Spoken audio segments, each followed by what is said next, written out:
Hello everyone, ಜೈ ಶ್ರೀರಾಮ್. ಇವತ್ತು ನಾನು ಈ ವಿಡಿಯೋದಲ್ಲಿ ಹಾಕ್ಕೊಂಡಿರೋ ಥರ ಅಂಬ್ರೆಲಾ ಕಟ್ ಆ್ಯಂಕಲ್ ಲೆಂತ್ ಫ್ರಾಕನ್ನು ಯಾವ ಥರ ಸ್ಟಿಚ್ ಮಾಡ್ಕೋತಾ ಇದ್ದೀನಿ ಅಂತ ತೋರಿಸ್ಕೊಡ್ತಾ ಇದ್ದೀನಿ. ಮೊದಲಿಗೆ ನಾನಿಲ್ಲಿ ಬ್ಯಾಕ್ ಪಾರ್ಟನ್ನು ಕಟಿಂಗ್ ಮಾಡ್ಕೋತಾ ಇದ್ದೀನಿ. ಮೊದಲಿಗೆ ನಾನಿಲ್ಲಿ ಒಂದು ಸ್ಟ್ರೇಟ್ ಲೈನ್ ಹಾಕೋತಾ ಇದ್ದೀನಿ. ಇಲ್ಲಿ ನಾನು ವೇಸ್ಟ್ ಲೆಂತ್ ಏನಿದೆಯೋ ಅದಕ್ಕೆ 1 ಇಂಚ್ ಆ್ಯಡ್ ಮಾಡಿಕೊಂಡು ಈ ಥರ ಒಂದು ಮಾರ್ಕಿಂಗ್ ಮಾಡ್ಕೊಂಡು ಲೈನ್ ಹಾಕೋತಾ ಇದ್ದೀನಿ. ನನ್ನ ವೇಸ್ಟ್ ಲೆಂತ್ ಬಂದು 13 ಇಂಚಸ್ ಇದೆ. ಈ ಡಿಸೈನ್ಗೆ ನಾನು ತುಂಬ ವೇಸ್ಟ್ ಲೈನ್ ತುಂಬ ಸಣ್ಣದಾಗಿ ತಗೋತಾ ಇದ್ದೀನಿ. 13 ಇಂಚಸ್ಗೆ 1 ಇಂಚ್ ಆ್ಯಡ್ ಮಾಡ್ಕೊಂಡು 14 ಇಂಚ್ ಅಂತ ಮಾರ್ಕ್ ಮಾಡ್ಕೊಂಡು ಈ ಥರ ಒಂದು ಲೈನ್ ಹಾಕೋತಾ ಇದ್ದೀನಿ. ಇಲ್ಲಿಂದ ನಾನು ಕೆಳಗಡೆಗೆ ಡೌನಿಗೆ ಅರ್ಧ ಇಂಚ್ ನಾನು ಮಾರ್ಕಿಂಗ್ ಮಾಡ್ಕೊಂಡು ಒಂದು ಲೈನ್ ಹಾಕೋತಾ ಇದ್ದೀನಿ. ಇದು ಶೋಲ್ಡರ್ ಅಟ್ಯಾಚಿಂಗ್ಗೋಸ್ಕರ. ಕೆಳಗಡೆನೂ ಅರ್ಧ ಇಂಚ್ ಈ ಥರ ಮಾರ್ಕ್ ಮಾಡ್ಕೊಂಡು ಲೈನ್ ಹಾಕೋತಾ ಇದ್ದೀನಿ ವೇಸ್ಟ್ ಅಟ್ಯಾಚ್ಗೋಸ್ಕರ. ಇಲ್ಲಿ ಫ್ರಾಕಲ್ಲಿ back close neck, front deep neck ಆಗಿರೋದ್ರಿಂದ ಬ್ಯಾಕ್ ಸೈಡ್ಗೆ ಫುಲ್ ಶೋಲ್ಡರ್ದು ಹಾಫ್ ಅಂದರೆ 14.5 ಅಲ್ಲಿ ಬೈ 2 ಮಾಡಿದ್ರೆ 7.25 ಅದನ್ನು ಮಾರ್ಕ್ ಮಾಡ್ಕೋತಾ ಇದ್ದೀನಿ. ಇವಾಗ ಅಲ್ಲಿಂದ ನನ್ನ ಶೋಲ್ಡರ್ ಬಂದು 3 ಇಂಚಸ್ ನಾನು ತಗೋತಾ ಇದ್ದೀನಿ. ನೀವು ಬೇಕಾದರೆ 1.5 ತಗೋಬೋದು, 2 ತಗೋಬೋದು.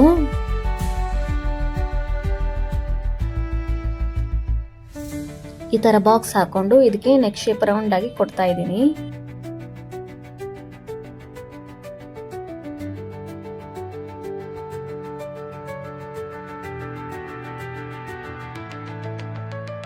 ಇವಾಗ ಆರ್ಮ್ ಹೋಲ್ ಡೌನಿಂಗ್ ಬಂದು ನನ್ನ ಫುಲ್ ಆರ್ಮ್ ಹೋಲ್ ಬಂದು 17 ಇಂಚಸ್ ಇದೆ.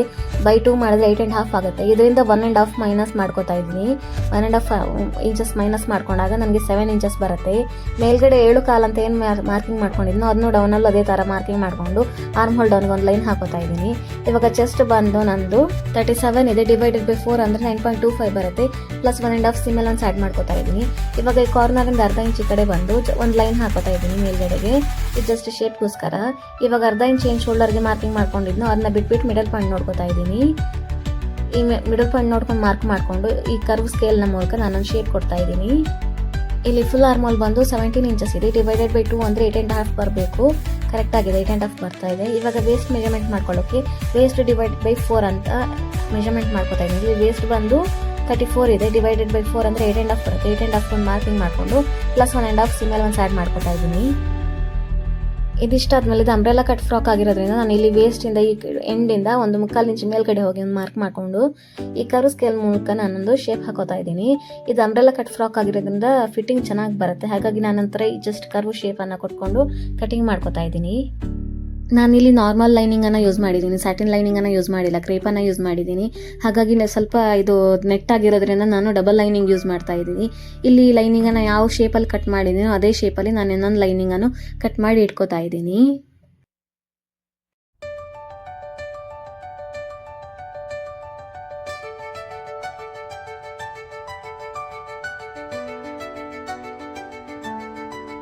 ಬ್ಯಾಕ್ ಪಾರ್ಟ್ ಕಟಿಂಗ್ ಆದಮೇಲೆ ನಾನು ಇವಾಗ ಫ್ರಂಟ್ ಪಾರ್ಟನ್ನು ಕಟಿಂಗ್ ಮಾಡ್ಕೋತಾ ಇದ್ದೀನಿ. ಮೊದಲಿಗೆ ಇಲ್ಲಿ ಸ್ಟ್ರೈಟ್ ಆಗಿ ಒಂದು ಲೈನ್ ಹಾಕೋತಾ ಇದ್ದೀನಿ. ಅಲ್ಲಿಂದ ಮೇಲ್ಗಡೆ ಅರ್ಧ ಇಂಚು ವೇಸ್ಟ್ ಅಟ್ಯಾಚಿಂಗ್ಗೋಸ್ಕರ ಮಾರ್ಕಿಂಗ್ ಮಾಡ್ಕೋತಾ ಇದ್ದೀನಿ. ಇಲ್ಲಿ ಫ್ರಂಟ್ ಪಾರ್ಟಲ್ಲಿ ಲೆಂತ್ ಬಂದು ಬ್ಯಾಕಲ್ಲಿ ಎಷ್ಟು ಮಾಡ್ಕೊಂಡಿದ್ದೀವಿ ಅಷ್ಟೇ ಲೆಂತ್ ತಗೋತಾ ಇದ್ದೀನಿ. ಶೋಲ್ಡರ್ ಅಟ್ಯಾಚಿಂಗ್ಗೋಸ್ಕರ ಅರ್ಧ ಇಂಚು ಡೌನಿಗೆ ಒಂದು ಮಾರ್ಕ್ ಮಾಡ್ಕೋತಾ ಇದ್ದೀನಿ. ಬ್ಯಾಕ್ ಕ್ಲೋಸ್ ಫ್ರಂಟ್ ಡೀಪ್ ಇರೋದ್ರಿಂದ ನನಗೆ ಶೋಲ್ಡರ್ ಬಂದು full shoulder divided by 2 minus ಅರ್ಧ ಇಂಚ್ ಅಂತ ತಗೊಳ್ತಾ ಇದ್ದೀನಿ. ಫುಲ್ ಶೋಲ್ಡರ್ ಬಂದು 14.5 ಡಿವೈಡ್ ಬೈ 2 ಅಂದರೆ 7.25. ಅದರಿಂದ ಅರ್ಧ ಇಂಚ್ ಮೈನಸ್ ಮಾಡ್ಕೊಂಡು ಮಾರ್ಕಿಂಗ್ ಮಾಡ್ಕೋತಾ ಇದ್ದೀನಿ. ಈ ಥರ ಶೋಲ್ಡರನ್ನು ಮಾರ್ಕಿಂಗ್ ಮಾಡ್ಕೊಂಡಾದ್ಮೇಲೆ ಇವಾಗ ಶೋಲ್ಡರ್ ನನಗೆ ಬ್ಯಾಕಲ್ಲಿ ಏನು ತೊಗೊಂಡಿದ್ದು ಅದನ್ನೇ ಮಾರ್ಕಿಂಗ್ ಮಾಡ್ಕೋತಾ ಇದ್ದೀನಿ 3 ಇಂಚಸ್ ಅಂತ. ಫ್ರಂಟ್ ಡೀಪ್ ಬಂದು 7 ಇಂಚಸ್ ಇದೆ. 1/4 ಇಂಚ್ ಮೈನಸ್ ಮಾಡ್ಕೊಂಡು ನಾನು ಈ ಥರ ಲೈನ್ ಹಾಕೋತಾ ಇದ್ದೀನಿ. ಏನು ಶೇಪ್ ಬೇಕೋ ಆ ಶೇಪ್ಗೆ ಮಾರ್ಕಿಂಗ್ ಮಾಡ್ಕೊತಾ ಇದ್ದೀನಿ. ಆರ್ಮ್ ಹೋಲ್ ಡೌನ್ ಬಂದು ಬ್ಯಾಕಲ್ಲಿ ಏನು ತೊಗೊಂಡಿದ್ನೋ ಅದನ್ನೇ ತೊಗೋತಾ ಇದ್ದೀನಿ.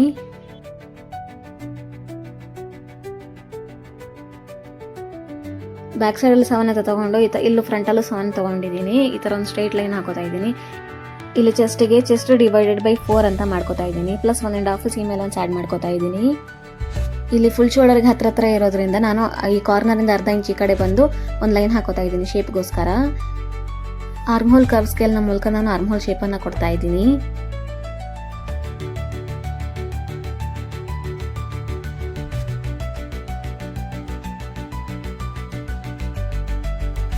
ಇಲ್ಲಿ ವೇಸ್ಟ್ಗೆ ನಾನು ವೇಸ್ಟ್ ಡಿವೈಡೆಡ್ ಬೈ 4 ಅಂತಾನೆ ಮಾಡ್ಕೋತಾ ಇದ್ದೀನಿ. ವೇಸ್ಟ್ ಬಂದು 34 ಇದೆ. ಡಿವೈಡೆಡ್ ಬೈ 4 ಅಂದರೆ 8.5 ಬರ್ತಾ ಇದೆ. ಪ್ಲಸ್ 1.5 ಸೀಮ್ ಅಲೌನ್ಸ್ ಆ್ಯಡ್ ಮಾಡ್ಕೋತಾ ಇದ್ದೀನಿ.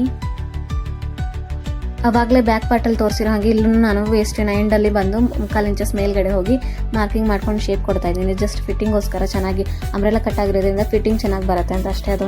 ಅದೊಂದೇ ರೀಸನ್ಗೋಸ್ಕರ.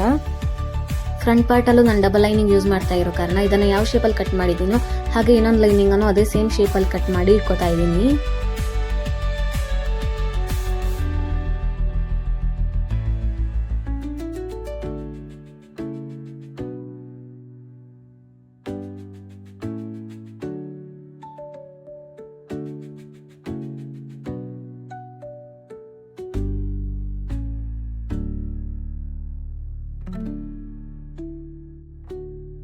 ಫ್ರಂಟ್ ಪಾರ್ಟು ಬ್ಯಾಕ್ ಪಾರ್ಟು ಲೈನಿಂಗನ್ನು ಕಟ್ ಮಾಡಿದ್ಮೇಲೆ ನಾನು ಇವಾಗ ಮೇನ್ ಫ್ಯಾಬ್ರಿಕ್ ಮೇಲ್ಗಡೆ ಇಟ್ಕೊಂಡು ಕಟಿಂಗ್ ಮಾಡ್ಕೊತಾ ಇದ್ದೀನಿ.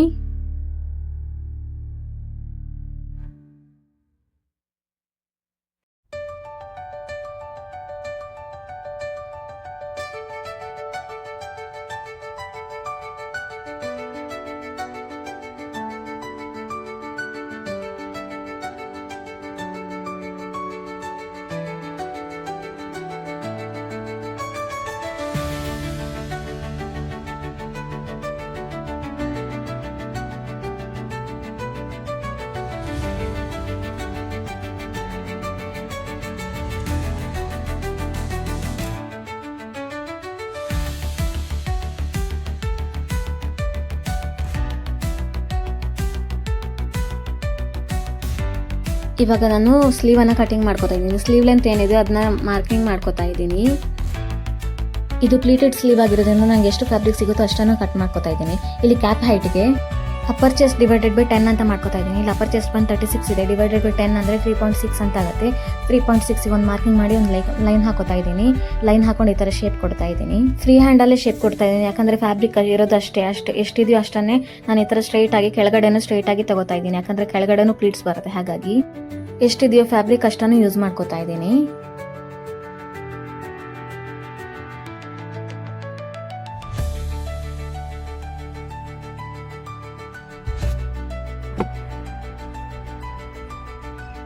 ಬಾಟಮ್ ಪಾರ್ಟಿಗೆ ಲೈನಿಂಗನ್ನು ಅಂಬ್ರೆಲ್ಲಾ ಶೇಪಲ್ಲಿ ಕೊಡೋದ್ರಿಂದ ಈ ಥರ ಕೋನ್ ಶೇಪ್ ಹಾಕೊಂಡು ಫೋಲ್ಡ್ ಮಾಡಿ ಇಟ್ಕೊಂಡಿದ್ದೀನಿ 2.5 ಮೀಟರ್ ಫ್ಯಾಬ್ರಿಕನ್ನು.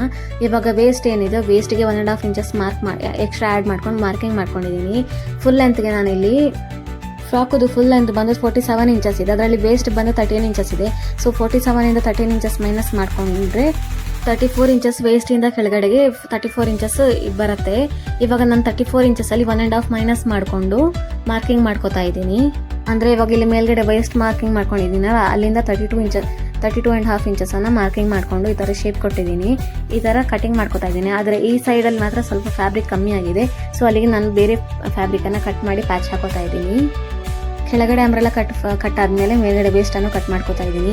ಇವಾಗ ಕೆಳಗಡೆ ಏನು ಫ್ಯಾಬ್ರಿಕ್ ಕಮ್ಮಿ ಬಿತ್ತು ಅದನ್ನು ನಾನು ಇವಾಗ ಪ್ಯಾಚ್ ಕೊಡ್ತಾ ಇದ್ದೀನಿ. ಎಕ್ಸ್ಟ್ರಾ ಏನು ಫ್ಯಾಬ್ರಿಕ್ ಉಳಿದಿತ್ತು ಅದನ್ನ ಈ ಥರ ಓವರ್ಲ್ಯಾಪ್ ಆಗಿ ಮೇಲ್ಗಡೆ ಇಟ್ಕೊಂಡು ಆ ಶೇಪ್ ಏನಿತ್ತು ಆ ಶೇಪ್ಗೆ ಕಾಣಿಸ್ತಾ ಇದೆ ನೋಡಿ. ಈ ಥರ ಫ್ಯಾಬ್ರಿಕ್ ಇಟ್ಕೊಂಡಿದ ತಕ್ಷಣ ಅಲ್ಲಿ ಕಾಣಿಸ್ತಾ ಇದೆ, ಟ್ರಾನ್ಸ್ಪರೆಂಟ್ ಇದೆ ಅಲ್ಲ, ಹಾಗಾಗಿ ಕಾಣಿಸ್ತಾ ಇದೆ. ಆ ಶೇಪ್ ಏನಿದೆ ಆ ಶೇಪ್ಗೆ ಮಾರ್ಕಿಂಗ್ ಮಾಡ್ಕೊಂಡು ಕಟಿಂಗ್ ಮಾಡ್ಕೋತಾ ಇದ್ದೀನಿ. ಈ ಥರ ಮಾರ್ಕಿಂಗ್ ಮಾಡ್ಕೊಳ್ಳೋ ಮುಂಚೆ ನಾನು ಮೇಲ್ಗಡೆ 1/2 ಇಂಚ್ ಅಟ್ಯಾಚಿಂಗೋಸ್ಕರ ಎಕ್ಸ್ಟ್ರಾ ಮೇಲ್ಗಡೆ ಇಟ್ಕೊಂಡಿದ್ದೀನಿ. ಲೈನಿಂಗನ್ನು ಯಾವ ಥರ ಅಂಬ್ರೆಲ್ಲ ಕಟ್ ಮಾಡ್ಕೊಂಡು ಮೇನ್ ಫ್ಯಾಬ್ರಿಕನ್ನು ಇದೇ ಥರ ಕಟ್ ಮಾಡ್ಕೊಂಡಿದ್ದೀನಿ. ಇಲ್ಲಿ ನಾನು ಫ್ರಂಟ್ ಪಾರ್ಟ್ ಮತ್ತು ಬ್ಯಾಕ್ ಪಾರ್ಟಿಗೆ ಡಬಲ್ ಲೈನಿಂಗ್ ಯೂಸ್ ಮಾಡ್ಕೊಡ್ತಾ ಇರೋ ಕಾರಣ ಫಸ್ಟಿಗೆ ಮೇನ್ ಫ್ಯಾಬ್ರಿಕ್ ಉಲ್ಟಾ ಸೈಡಿಗೆ ನಾನು ಒಂದು ಲೈನಿಂಗನ್ನು ಅಟ್ಯಾಚ್ ಮಾಡ್ಕೋತಾ ಇದ್ದೀನಿ. ಇದು ಒಂದು ಬ್ಯಾಕ್ ಸೈಡ್ ಆಗಿದೆ, ಫುಲ್ ಅಟ್ಯಾಚ್ ಮಾಡ್ಕೋತಾ ಇದ್ದೀನಿ. ಇವಾಗ ಈ ಥರ ಸ್ಟಿಚ್ ಹಾಕೊಂಡಿದ್ಮೇಲೆ ಎಕ್ಸ್ಟ್ರಾ ಫ್ಯಾಬ್ರಿಕ್ ಏನಿದೆ ಅದನ್ನ ಕಟ್ ಮಾಡ್ಕೋತಾ ಇದ್ದೀನಿ.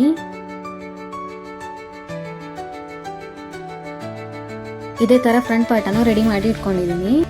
ಮೊದಲಿಗೆ ಫ್ರಂಟ್ ಪಾರ್ಟನ್ನು ಫಿನಿಶಿಂಗ್ ಮಾಡ್ಕೋತಾ ಇದ್ದೀನಿ. ಫ್ರಂಟ್ ಪಾರ್ಟನ್ನು ಫಿನಿಶಿಂಗ್ ಮಾಡ್ಕೊಳ್ಳೋದಕ್ಕೆ ಮೊದಲಿಗೆ ನೆಕ್ಕನ್ನು ಫಿನಿಶಿಂಗ್ ಮಾಡ್ಕೋತಾ ಇದ್ದೀನಿ. ಡಬಲ್ ಲೈನಿಂಗಲ್ಲಿ ಒಂದು ಲೈನಿಂಗನ್ನು ಆಲ್ರೆಡಿ ಯೂಸ್ ಮಾಡಿದ್ದೀನಿ, ಇನ್ನೊಂದು ಲೈನಿಂಗನ್ನು ಮೇನ್ ಫ್ಯಾಬ್ರಿಕ್ ಅದು ರೈಟ್ ಸೈಡ್ ಮೇಲ್ಗಡೆ ಈ ಥರ ಇಟ್ಕೊಂಡು ನೆಕ್ಕನ್ನು ಫಸ್ಟಿಗೆ ಈ ಥರ ಫಿನಿಶಿಂಗ್ ಮಾಡ್ಕೋತಾ ಇದ್ದೀನಿ. ಈ ಥರ ನೆಕ್ಗೆ ಸ್ಟಿಚ್ ಹಾಕೊಂಡಿದ್ಮೇಲೆ ಎಕ್ಸ್ಟ್ರಾ ಫ್ಯಾಬ್ರಿಕ್ ಏನಿದೆಯೋ ಅದನ್ನ ಕಟ್ ಮಾಡಿಕೊಂಡು ವಿ ಶೇಪ್ ಏನಿದೆ ಅಲ್ಲಿ ನಾಚಸ್ ಹಾಕೋತಾ ಇದ್ದೀನಿ. ಅಂದರೆ ಚೆನ್ನಾಗಿ ಟರ್ನ್ ಆಗುತ್ತೆ, ಶೇಪ್ ಚೆನ್ನಾಗಿ ಕೂರುತ್ತೆ ಅಂತ ಒಂದು ಕಟ್ ಕೊಡ್ತಾ ಇದ್ದೀನಿ ಶೇಪ್ ಹತ್ರ. ಇವಾಗ ಲೈನಿಂಗನ್ನು ಈ ಥರ ಉಲ್ಟಾ ಮಾಡಿಕೊಂಡು ಲೈನಿಂಗ್ ಮೇಲ್ಗಡೆ ಕಿನಾರಿ ಸ್ಟಿಚ್ ಹಾಕೋತಾ ಇದ್ದೀನಿ.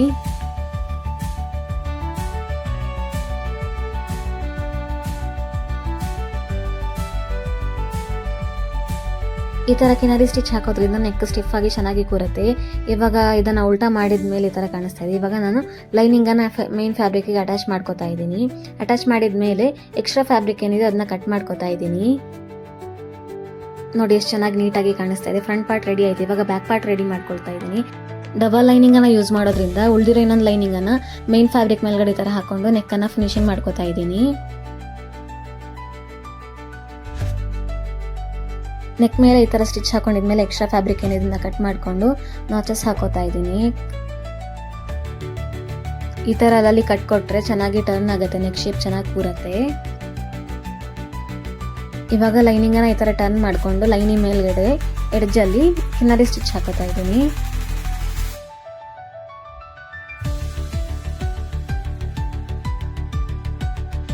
ಇದನ್ನು ಉಲ್ಟಾ ಮಾಡಿದ್ಮೇಲೆ ಈ ಥರ ಕಾಣಿಸ್ತಾ ಇದೆ ನೋಡಿ. ನೀಟಾಗಿ ಐರನ್ ಮಾಡ್ಕೊಳ್ಳಿ.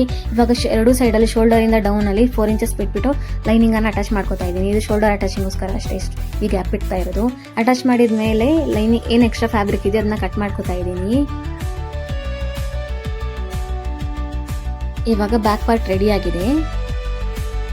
ಇವಾಗ ಶೋಲ್ಡರನ್ನು ಅಟ್ಯಾಚಿಂಗ್ ಮಾಡ್ಕೊಳ್ಳೋದಕ್ಕೆ ಫ್ರಂಟ್ ಪಾರ್ಟ್ ಮತ್ತು ಬ್ಯಾಕ್ ಪಾರ್ಟನ್ನು ಈ ಥರ ರೈಟ್ ಸೈಡ್ ಫೇಸಿಂಗ್ ಆಗಿ ಇಟ್ಕೊಂಡು ಬ್ಯಾಕ್ ಪಾರ್ಟದ ಲೈನಿಂಗನ್ನು ಫ್ರಂಟ್ ಪಾರ್ಟ್ ಲೈನಿಂಗ್ ಮೇಲೆ ಈ ಥರ ಓವರ್ಲ್ಯಾಪ್ ಮಾಡಿಕೊಂಡು ಅಟ್ಯಾಚ್ ಮಾಡ್ಕೋಬೇಕು, ಸ್ಟಿಚ್ ಮಾಡ್ಕೋಬೇಕು.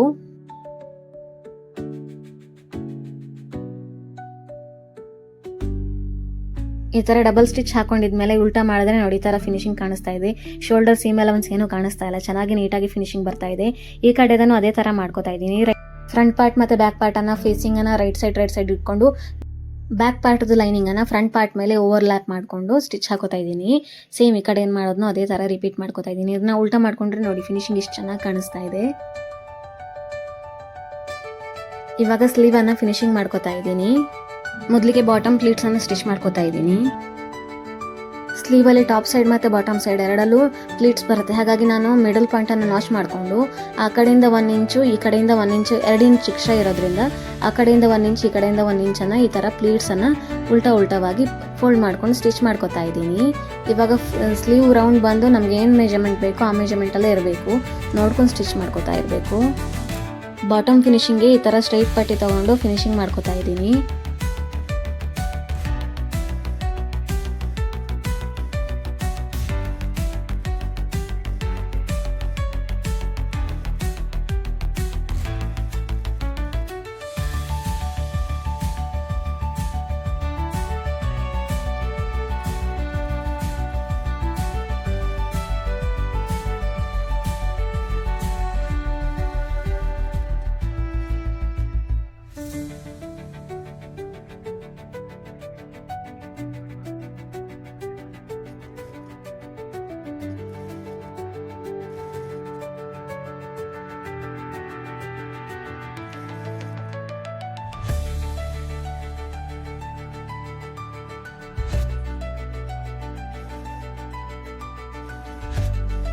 ಸ್ಲೀವ್ದು ಬಾಟಮನ್ನು ಫಿನಿಶಿಂಗ್ ಮಾಡ್ಕೊಂಡಿದ್ಮೇಲೆ ಟಾಪ್ ಸೈಡಲ್ಲಿ ಪ್ಲೀಟ್ಸ್ ಏನಿದೆ ಅದನ್ನ ಸ್ಟಿಚ್ ಮಾಡ್ಕೋತಾ ಇದ್ದೀನಿ.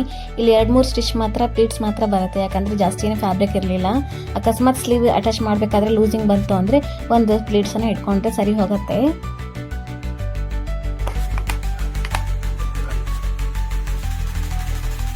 ರೆಡಿ ಮಾಡ್ಕೊಂಡಿರೋ ಸ್ಲೀವನ್ನು ಅಟ್ಯಾಚ್ ಮಾಡ್ಕೋತಾ ಇದ್ದೀನಿ. ರೈಟ್ ಸೈಡ್ ಫೇಸಿಂಗ್ ಇಟ್ಕೊಂಡು ಇವಾಗ ಅಟ್ಯಾಚ್ ಮಾಡ್ಕೋತಾ ಇದ್ದೀನಿ.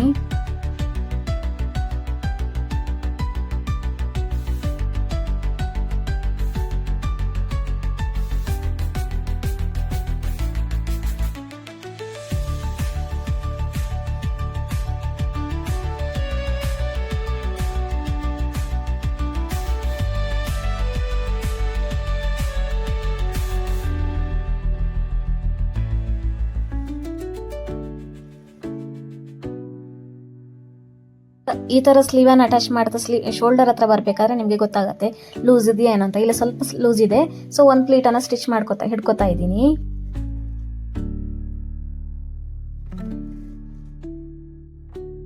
ಸ್ಲೀವನ್ನು ಅಟ್ಯಾಚ್ ಮಾಡಬೇಕಾದ್ರೆ ಆ ಕಡೆ ಲೂಸ್ ಇತ್ತಲ್ವ, ಸೊ ಈ ಕಡೆ ಏನಾದರೂ ಲೂಸ್ ಬರುತ್ತಾ ಅಂತ ಚೆಕ್ ಮಾಡ್ಕೋತಾ ಇದ್ದೀನಿ. ಲೂಸಿಂಗ್ ಏನೂ ಇಲ್ಲ, ಕರೆಕ್ಟಾಗಿದೆ. ಸೊ ಸ್ಟಿಚ್ ಮಾಡ್ಕೋತಾ ಇದ್ದೀನಿ.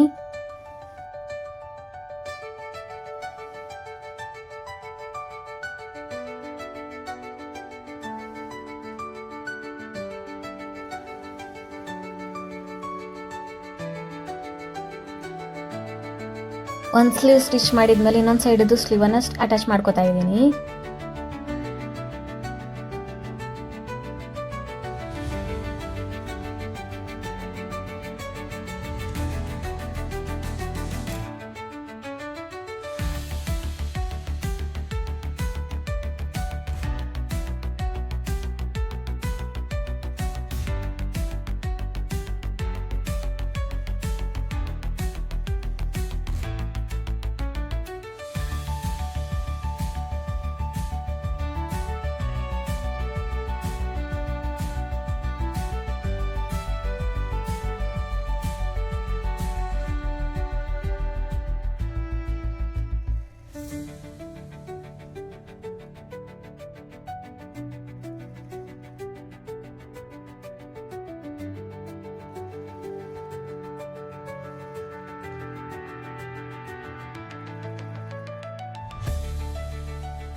ನೋಡಿ ಸ್ಲೀವ್ ಅಟ್ಯಾಚ್ ಆದ್ಮೇಲೆ ಈ ತರ ಕಾಣಿಸ್ತಾ ಇದೆ ನೋಡಿ.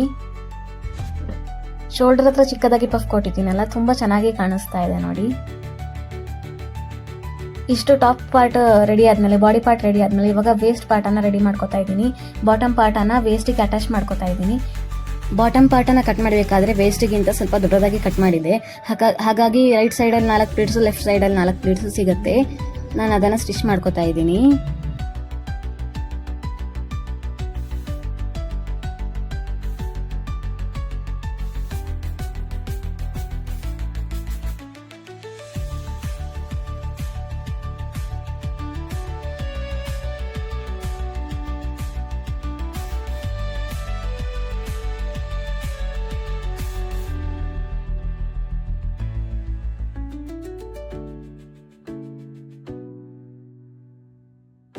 ಬ್ಯಾಕ್ ಪಾರ್ಟಿಗೆ ವೇಸ್ಟ್ ಅನ್ನು ಅಟ್ಯಾಚ್ ಮಾಡಿದ್ಮೇಲೆ ಇವಾಗ ಫ್ರಂಟ್ ಪಾರ್ಟ್ ಅನ್ನು ಅಟ್ಯಾಚ್ ಮಾಡ್ಕೊತಾ ಇದ್ದೀನಿ. ಸೇಮ್ ಬ್ಯಾಕ್ ಅಲ್ಲಿ ಏನು ಅಟ್ಯಾಚ್ ಮಾಡ್ಕೊಂಡಿದ್ನೋ, ಪ್ರೊಸೆಸ್ ಮಾಡ್ಕೊಂಡಿದ್ನೋ, ಫ್ರಂಟ್ ಪಾರ್ಟ್ ಅಲ್ಲಿ ಅದೇ ತರ ಅಟ್ಯಾಚ್ ಮಾಡ್ಕೊತಾ ಇದ್ದೀನಿ.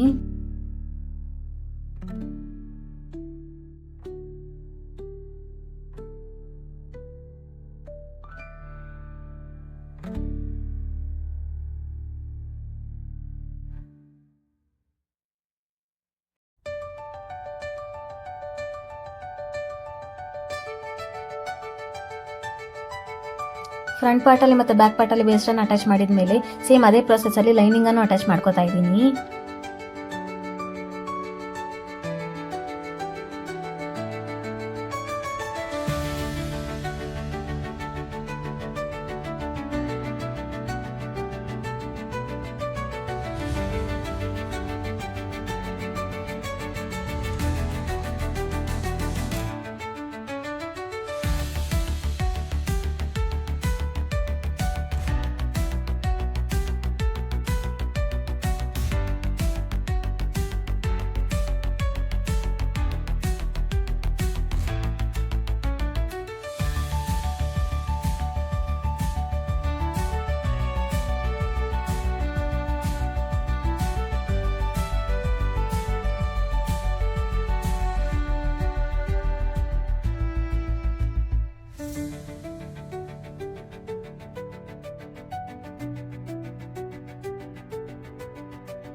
ಅರ್ಧ ಡ್ರೆಸ್ ರೆಡಿ ಆಗಿದೆ. ವೇಸ್ಟ್ ಅಟ್ಯಾಚ್ ಆದ್ಮೇಲೆ ಈ ತರ ಇದೆ ನೋಡಿ.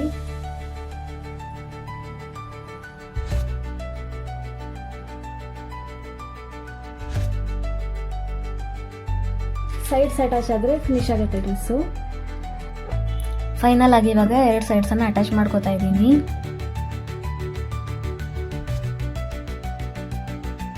ಸ್ಲೀವ್ ಇಂದ ವೇಸ್ಟ್ ತನಕ ನಾರ್ಮಲ್ ಆಗಿ ಅಟ್ಯಾಚ್ ಮಾಡ್ಕೊತಾ ಇದ್ದೀನಿ.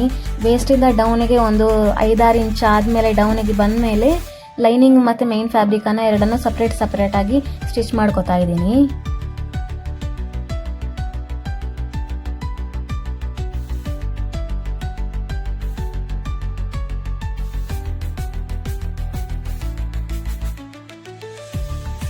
ಈ ತರ ಮೈನ್ ಫ್ಯಾಬ್ರಿಕ್ ಮತ್ತೆ ಲೈನಿಂಗ್ ಅನ್ನ ಸಪರೇಟ್ ಆಗಿ ಫಿನಿಶಿಂಗ್ ಮಾಡ್ಕೊಳ್ಳೋದ್ರಿಂದ ಫಿನಿಶಿಂಗ್ ಚೆನ್ನಾಗಿ ಕಾಣಿಸುತ್ತೆ. ಸೈಡ್ಸ್ ಅಲ್ಲಿ ಲೈನಿಂಗ್ ಮತ್ತೆ ಎರಡನ್ನು ಅಟ್ಯಾಚ್, ಮೈನ್ ಫ್ಯಾಬ್ರಿಕ್ ಎರಡನ್ನು ಜೊತೆನಲ್ಲಿ ಸ್ಟಿಚ್ ಮಾಡಿದ್ರೆ ಒಂಥರ ದಪ್ಪ ಅನ್ಸುತ್ತೆ, ಏನೋ ಹಿಡ್ಕೊಂಡಂಗೆ ಅನ್ಸುತ್ತೆ, ಚೆನ್ನಾಗಿ ಕಾಣಿಸಲ್ಲ. ಸೊ ಈ ತರ ಸಪರೇಟ್ ಆಗಿ ಫಿನಿಶಿಂಗ್ ಮಾಡ್ಕೊಳ್ಳೋದ್ರಿಂದ ಫಿನಿಶಿಂಗ್ ಚೆನ್ನಾಗಿರುತ್ತೆ, ನೋಡೋದಕ್ಕೂ ಲುಕ್ ವೈಸ್ ಚೆನ್ನಾಗಿರುತ್ತೆ. 2 ಸೈಡಲ್ಲೂ ಫಿನಿಶಿಂಗ್ ಮಾಡ್ಕೊಂಡಿದ್ಮೇಲೆ ಲೈನಿಂಗ್ ಮತ್ತೆ ಮೈನ್ ಫ್ಯಾಬ್ರಿಕ್ ಎರಡನ್ನು ಡಬಲ್ ಫೋಲ್ಡ್ ಮಾಡ್ಕೊಂಡು ಬಾಟಮ್ ಅನ್ನ ಫಿನಿಶಿಂಗ್ ಮಾಡ್ಕೊಂಡ್ರೆ ಫ್ರಾಕ್ ರೆಡಿ ಆಗುತ್ತೆ. ಈ ಫ್ರಾಕ್ದು ಫೈನಲ್ ರಿಸಲ್ಟ್ ನೋಡೋದಕ್ಕೆ ವಿಡಿಯೋನ ತಪ್ಪದೆ ಕೊನೆ ತನಕ ನೋಡಿ. ಇವತ್ತಿನ ಈ ಸಿಂಪಲ್ ಆಗಿರೋ ಈ ಡಿಸೈನ್ ನಿಮ್ಗೆ ಇಷ್ಟ ಆಗಿದೆ ಅಂತ ಅಂದ್ಕೊಳ್ತಾ ಈ ವಿಡಿಯೋನ ಇಲ್ಲ ಎಂಡ್ ಮಾಡ್ತಾ ಇದ್ದೀನಿ. ನೆಕ್ಸ್ಟ್ ವಿಡಿಯೋದೊಂದಿಗೆ ನಿಮಗೆ ಸಿಗ್ತೀನಿ. ಅಲ್ಲಿ ತನಕ ಥ್ಯಾಂಕ್ ಯು. ರಾಮ್.